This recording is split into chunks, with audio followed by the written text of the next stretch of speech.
অধিকার এভাবে প্রতিষ্ঠিত করুন। শুধু কন্যা হিসাবে নয়, বোন হিসাবেও ইসলাম নারীর অধিকার দিয়েছে। একটি ফ্যামিলিতে ভাই বোন আছে, ভাইরা যেন তাদের বোনদের উপরে বেইনসাফি না করে।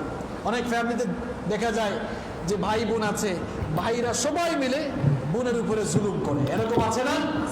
বোনকে সম্পত্তি দিচ্ছে না, কিংবা বোনকে বিভিন্ন ভাবে কষ্ট রাখতেছে, এরকমও কিছু জালেম ভাই আছে।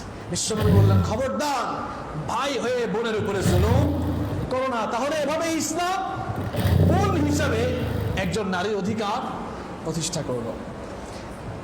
ভাই হিসাবে কখনো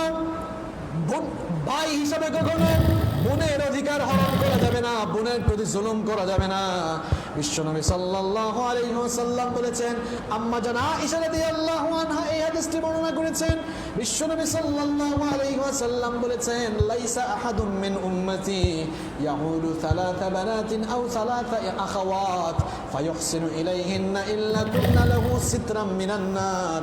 বিশ্বনবী সাল্লাল্লাহু আলাইহি ওয়াসাল্লাম বলেছেন, যার তিনটি কন্যা সন্তান অথবা যার তিনটি বোন রয়েছে, যেই ভাই তার বোনদের প্রতি অবিচার করে না, জুলুম করে না, যেই ভাই তার বোনের প্রতি জুলুম করে না, অন্যায় করে না, তার অধিকার হরণ করে না, বোনের প্রতি জুলুম না করার কারণে, ইহসান করার কারণে আল্লাহ পাক তাকে কাল কিয়ামতের দিন জাহান্নামের আগুন থেকে বাঁচিয়ে দেবেন।